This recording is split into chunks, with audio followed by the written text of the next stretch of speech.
Hello, everyone. I have JT back with me today. We are going to be talking about the new film directed and written by Jon Stewart of The Daily Show fame, Irresistible, which is about Steve Carell playing a Democratic political consultant who has just been owned in 2016 after saying that Hillary Clinton was a shoo-in and the blue wall was impenetrable and all that jazz. And he comes across a viral video of an ex-colonel, I think, played by Yeah, Chris Cooper, in this, like, bumfuck town in Wisconsin. He convinces the Chris Cooper character to run for mayor as this like squad progressive Democrat, and I mean it goes from there. It is meant to be a political satire comedy film, but maybe we're getting ahead of ourselves here, but this movie sucks. We both don't like it at all. I mean, maybe you like it a little, but I don't really no, like anything about it. there aren't really I mean the thing I do like is that I get off on watching this particular brand of Oh, liberal I horseshit. enjoy watching bad movies, so I get that out of it. I don't know, anytime like when Booksmart came out, like this type of shit, it's just like I know ideologically I'm going to hate everything it stands for, hmm and then like I don't know, that in and of itself is exciting, and then the way just I don't know, that type of middle to upper, like the managerial class liberal art is Yeah.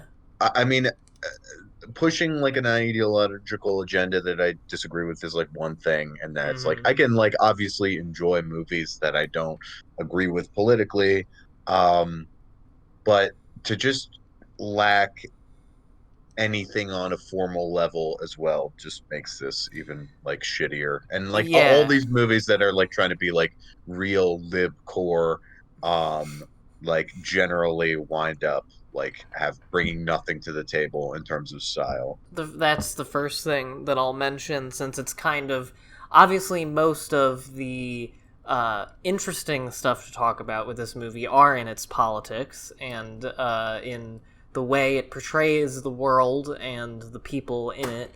Um, but on a filmmaking level, I just like, even if this movie had perfect politics, um, I just find it to be very poor. I find it to be mediocre filmmaking in terms of editing, blocking. Um, it's not very nice looking. Hmm.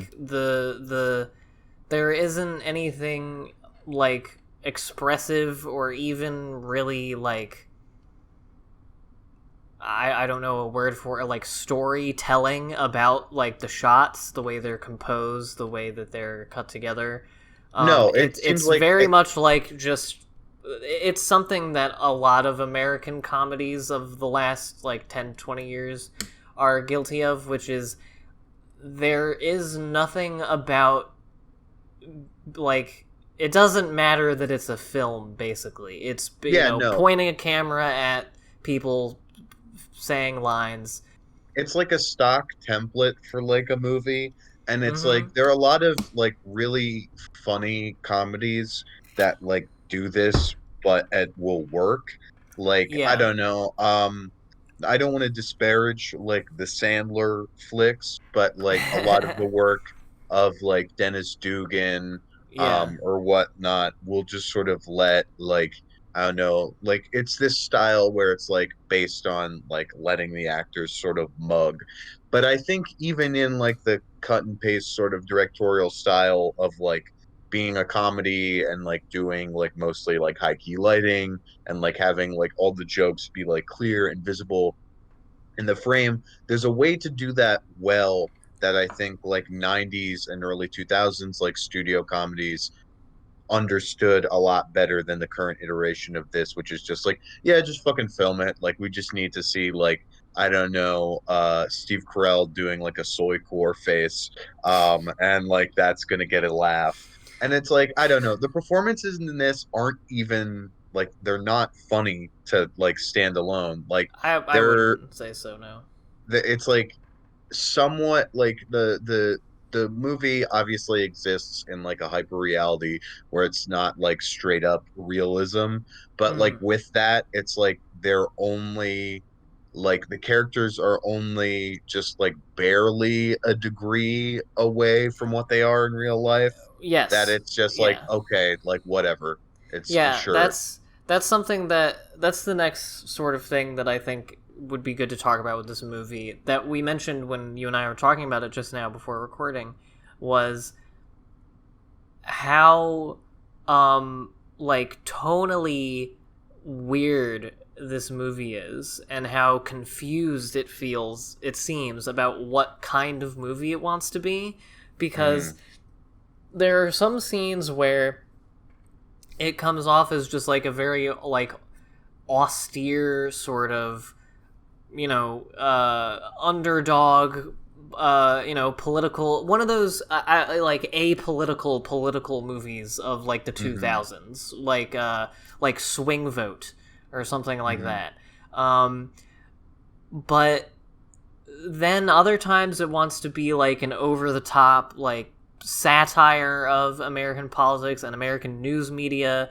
But the thing is, and this is really like one of the crucial problems with the movie and one of the main reasons why it sucks, is that this era of politics and culture in America is so ridiculous and so like I think it's important not only to point out that this era is particularly ridiculous, but that it's also like very openly fraudulent. Like it's Mm-hmm. very outwardly not what it says it is. Not only do I think this movie sort of falls short in its political critique for a number of reasons, but chiefly because I think it lays a lot of blame on like the media and super PACs, which surely are bad things that make are, but they are just part of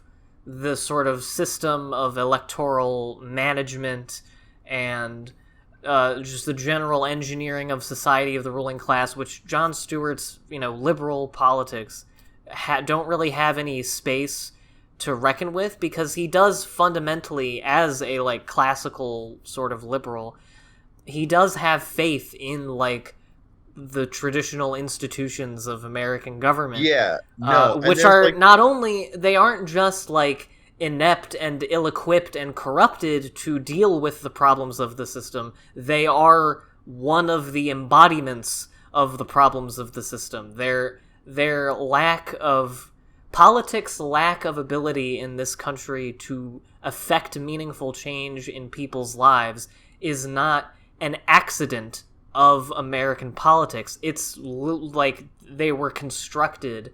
Our institutions of power were constructed with that in mind, with it being from the get-go. I mean, the fucking electoral college and everything like that, like from its inception, designed to be managed by the ruling class, that the people have a say within a certain set of parameters defined by the richest people in the society.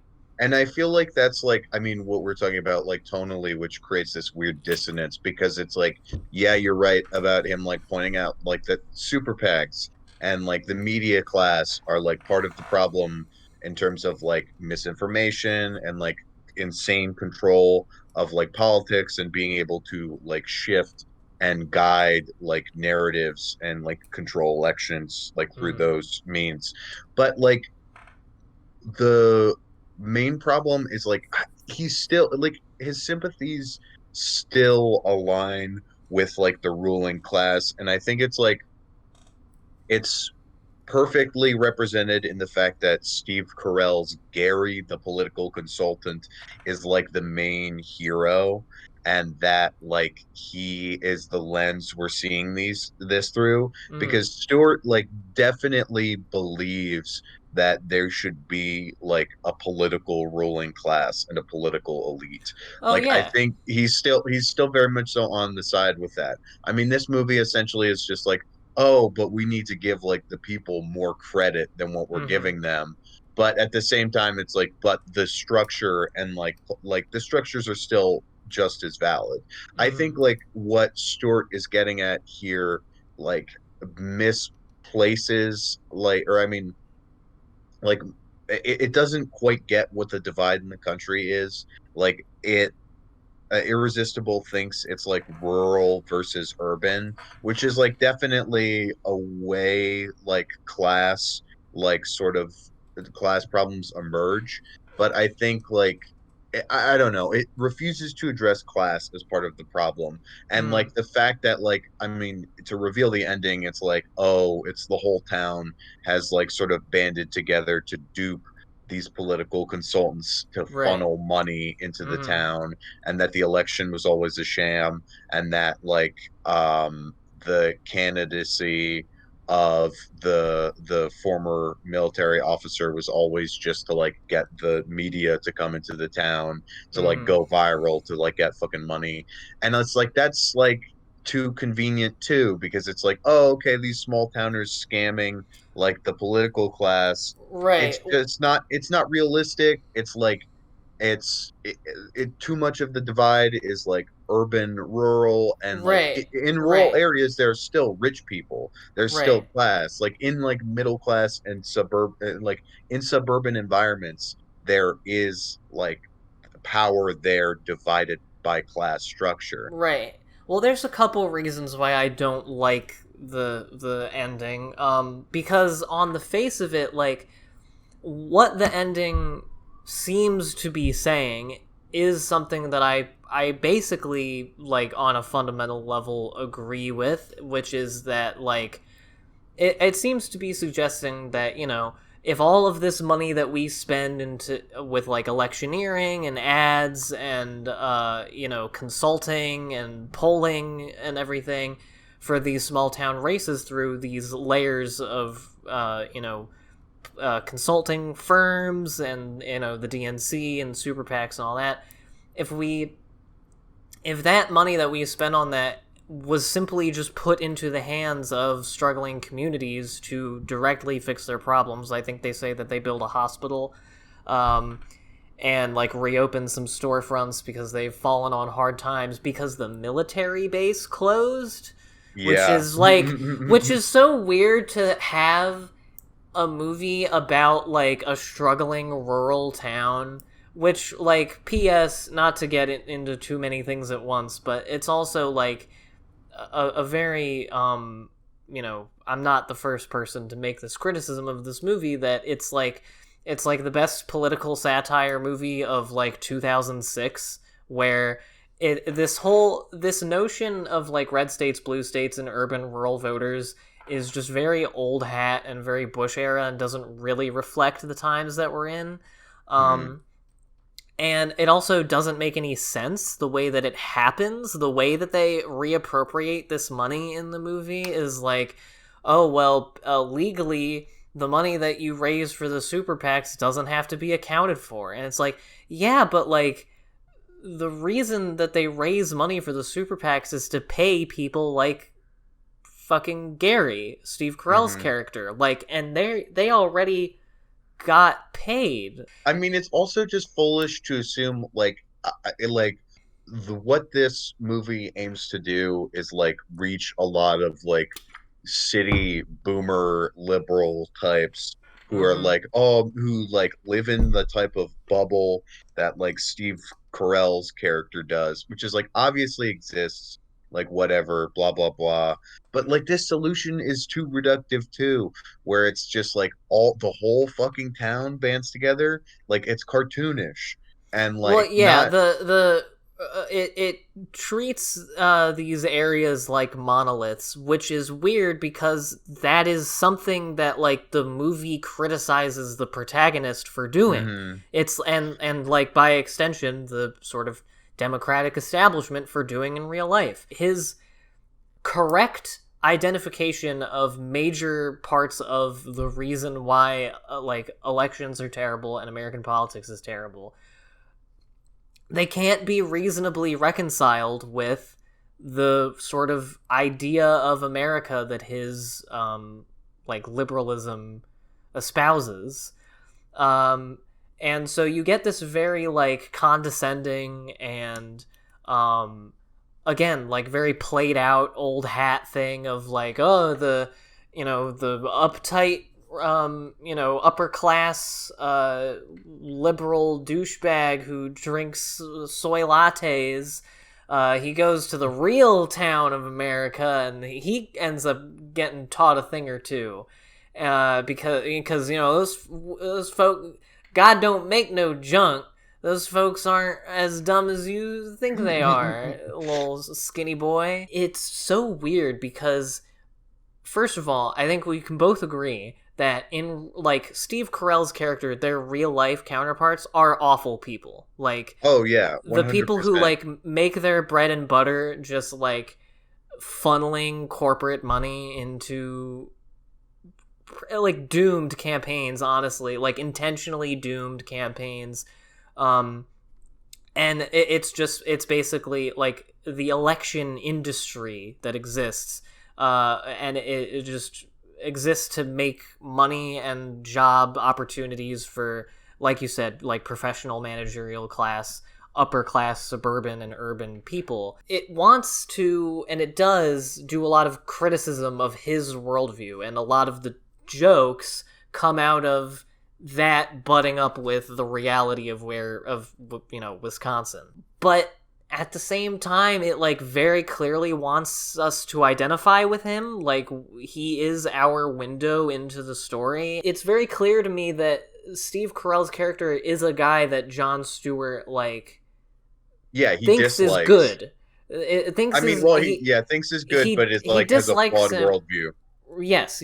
And so it's very strange, and it is a major part of why this movie is like confusing to me. He has like the the ultimate like twist is that it's like, oh well, like country bumpkins have more diverse opinions than what you would think.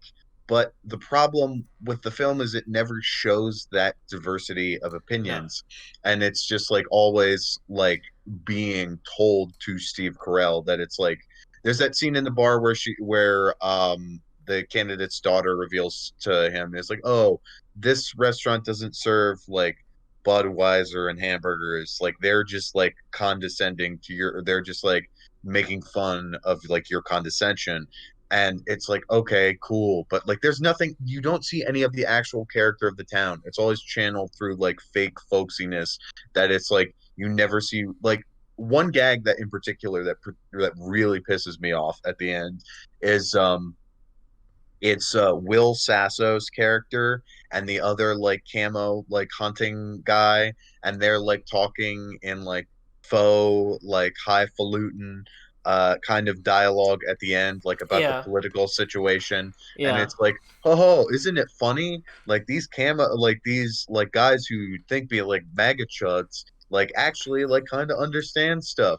To have the real level of diversity of opinions that exists in like these small town, like you can represent that. It's like a lot of people that you talk to, like I don't know, I think back, this movie makes me think of like conversations I have with like right wing relatives, or like my dad is like conservative, and it's just like when we get down into like the nitty gritty of it and I talk to him about like socialist beliefs I have, if I don't frame them in like that like leftist way, like you can Mm-hmm. agree on ideology and stuff like that, and there's like Yeah. that overlap there, but the film is so devoid of any type of like ideology behind it that it's Mm-hmm. just like liberalism good, conservatism bad. And Mm-hmm. it's just it's so it's like God, it's trying to operate at like a smarter level than what's underneath the surface of liberal politics, so it kind of Mhm. collapses upon itself. With the satire element of it, I just feel like it's one of many reasons why SNL is particularly nauseating now. You and I have both been watching Adam Curtis stuff lately, so Hmm. it's on the brain. I just watched Hypernormalization, so you know, taking for granted a lot of the claims of that film, which I agree with, as far as how the American political reality has created and, in a way, constantly creates like artificial realities that we live. And that the actual real is meaningless. To do satire, there needs to be something heightened, right? Hmm. Like, it needs to be the absurdity of something in real life plus one. It has to be a little bit more.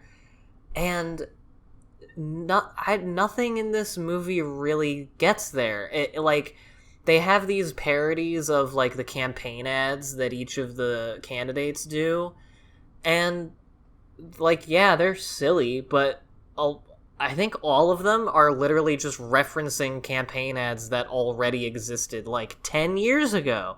And it's like, I've often said to people that I feel like America of the last like 5 years is like a parody of America of the early 2010s, late 2000s. Like, Hmm. that's the way it feels. It feels like all the things that people joked about happening like around the '08 and 2012 elections are just like unironically happening now. This movie is still very much stuck in that like 2008 mindset of like, if we just learned empathy, if we just remember that, at the end of the day, it's not, we all just want to, go to the baseball game, like that kind of shit.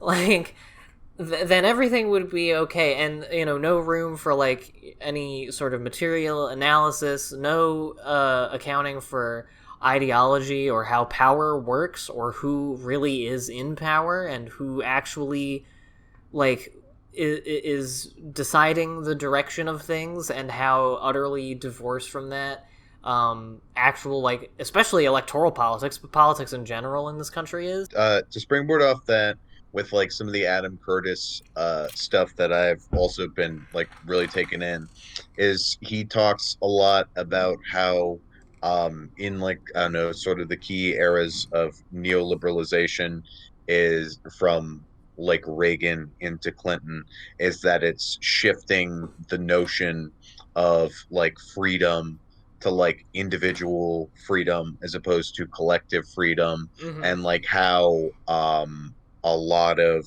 the politics emerging there in the 90s with Clinton is sort of like focus group type bullshit, where it's like shifting like very minor positions for swing voters that don't like really materially affect anyone in like lower classes or even the middle class. It's all just sort of Yeah. like surface level posturing. Yeah. It's like very rooted in like the notion of individual identity and individual freedom, and that's something that um Irresistible is like, I don't know, it's symptomatic of that as well, because it doesn't like, it's all about that individual empathy, that what you were saying. It's like if people just learned a little bit more about their common man and just like connected and If stepped people just outside of read the their New York bubble. Times more.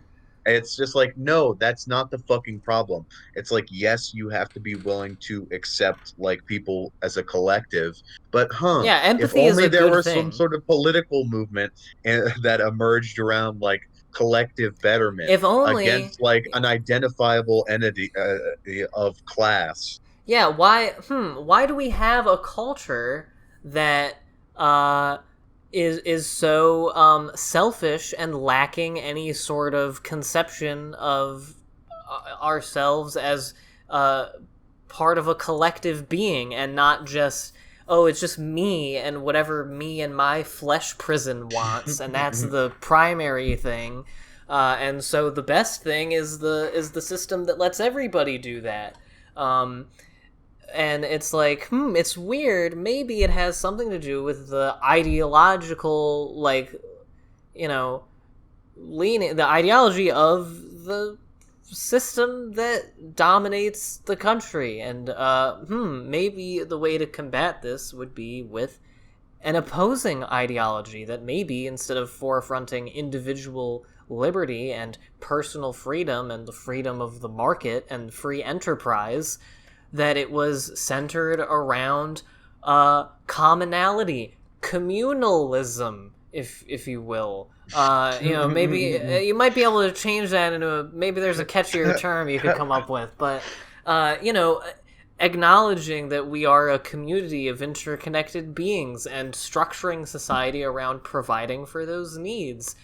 And fostering those connections instead of like, yeah, make as much money as you want. That's what freedom is. All that any like satire nowadays can do is just repeat something that happened and go like, that was fucking crazy. Like, remember when that happened? That was stupid. And so it fails on that front. And then politically, I just don't feel like he has like a coherent vision of like what a better country would look like. Exactly. I mean, I think it like relates to like the very like 2016 reality that this movie is like rooted in, because like this is still like ultimately the work of like a pro Hillary guy. Like it's just like this movie feels as though it's saying if Hillary were president, we'd all be at brunch right We'd all now. be at brunch right now. But there's a dang Cheeto in the White House, so because it's like promoting can't. like that type of, oh man, we need to change, like be more empathetic and blah blah blah blah blah. But like it's saying that like if we would have elected Hillary, that could have accomplished that, or like that the Democrats somehow believe in that more than the Republicans of like betterment or change. But I think it's just like, I don't know, it's clear to anyone that that's kind of a fucking lie right now.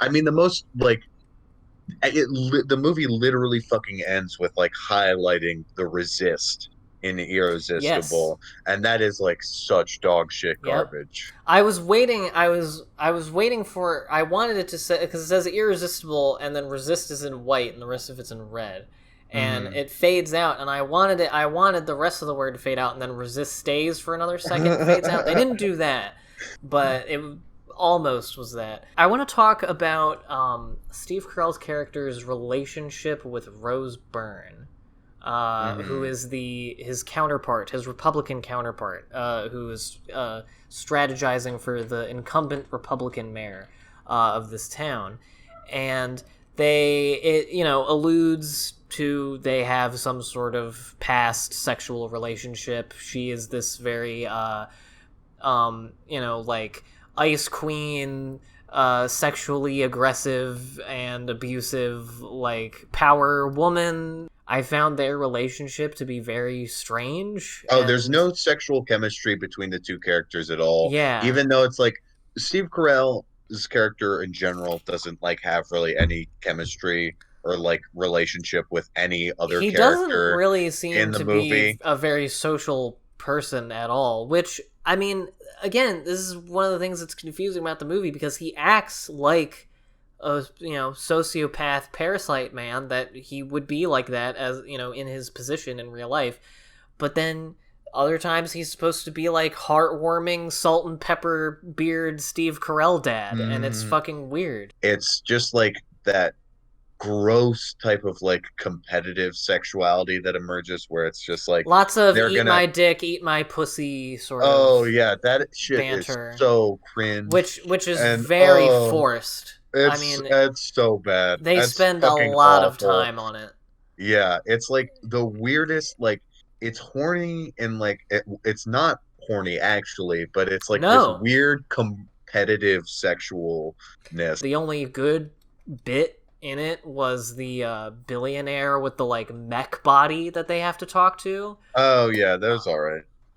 Yeah, it's not like bah! Like it wasn't a knee slapper, but as I mean, as far as the jokes go in this movie, it's pretty much the best you get. But that's the closest the movie comes, I think, to, like, you know, being of the moment in terms of its parody. Because that is the level of absurdity you have to get to now if you're gonna satirize. That's why good satire of, like, the last decade or so is so rare. I mean, it And all usually, just needs to be Southland Tales or nothing. right, That's it's like at this point. Southland Tales, Tim and Eric, like anything Danny McBride does. Like, there's very few people who are actually making, like, satire that, like, both in content and form is, like, actually good at, like, satirizing and heightening our reality more than it. And I mean, to do that, you do have to go into the realm of, like, nonsense. Like, you know the dude in Japan who, like, stayed in the jungle and thought that World War II had been going on for, like, 25 years? Mm-hmm. That's Jon Stewart, but instead of World War II, it's his march to restore sanity or whatever. Like, he's the Bush presidency never ends. Yeah, he was like, you know, he did this thing in, you know, what was that, like 08 or 09 or something? It was around the Tea Party time. Oh yeah, it's 2010. Yeah. Oh god. The 10th anniversary. Wow. Fucking man. A whole decade. Man. And then maybe they'll have another. We still haven't restored sanity yet. In 2030, the March to Restore Sanity, that was embarrassing and inappropriate for the moment then.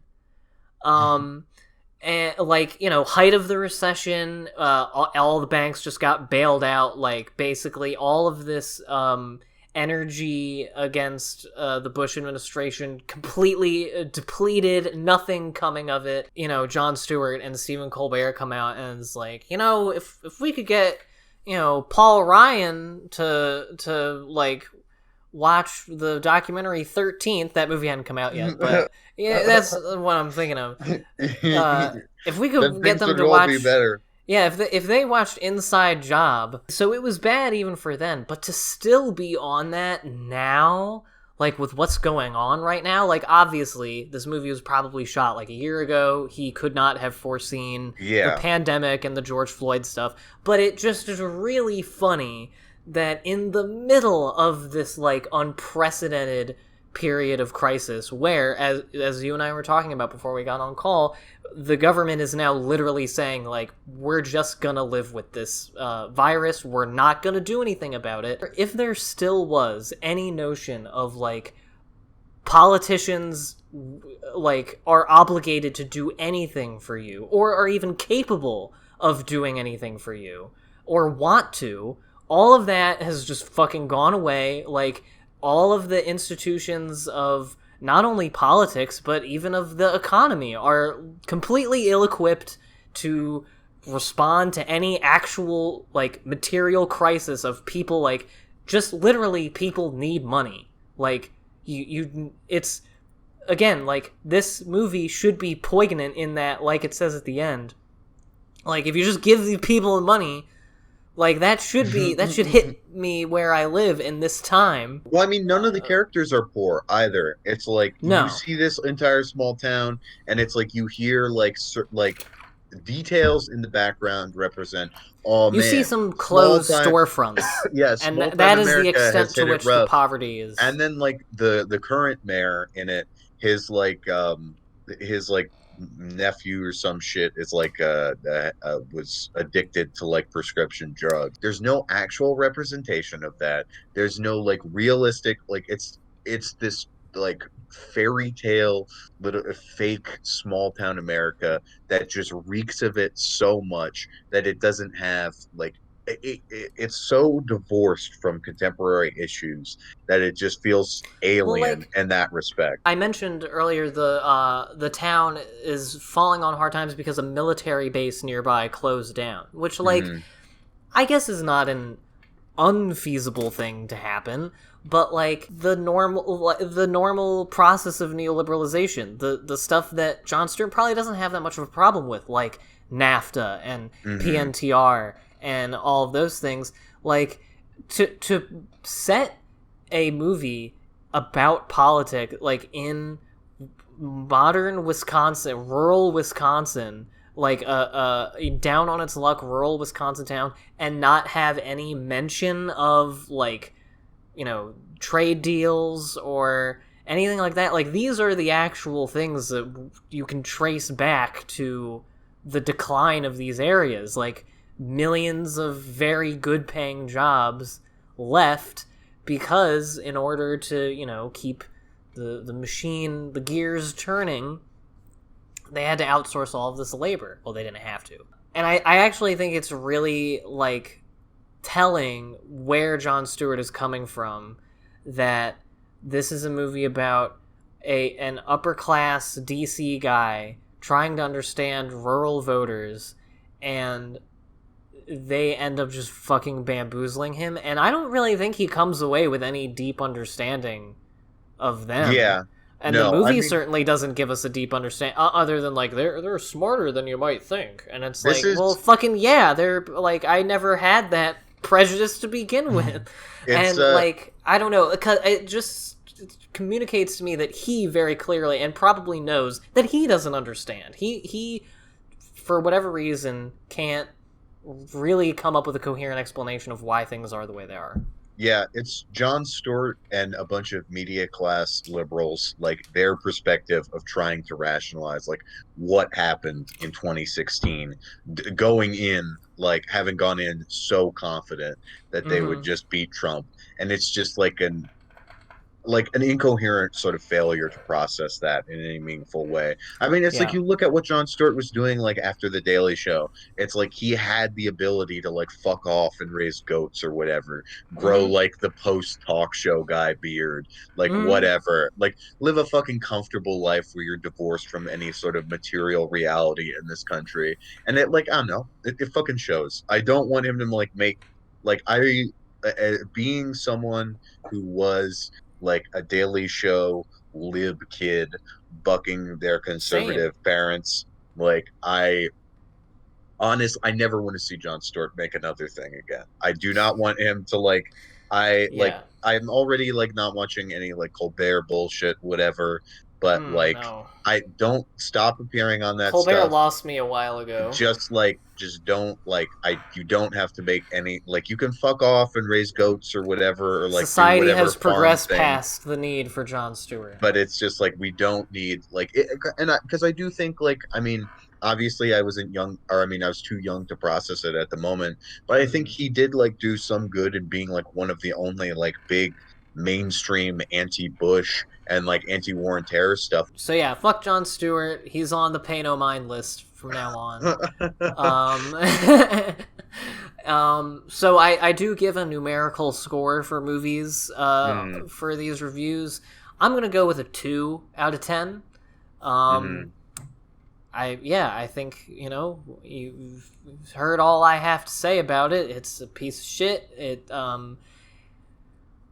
is a critique of the times that does not really measure up to the times and has no coherent vision of a alternative or any sort of way that people might be able to grab hold of power to change the status quo. No sort of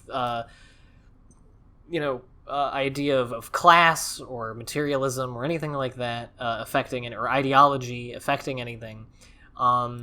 And on top of that, it's just a boring ass movie. It's not funny. It doesn't look good. It is just very plotting and predictable, and looks like a Lifetime movie or something. Yeah, I think I'd do the same. 2 out of 10. Like, I gave it on Letterboxd like we both gave it 1 star out of 5. Yeah, so that translates fairly. The math checks out.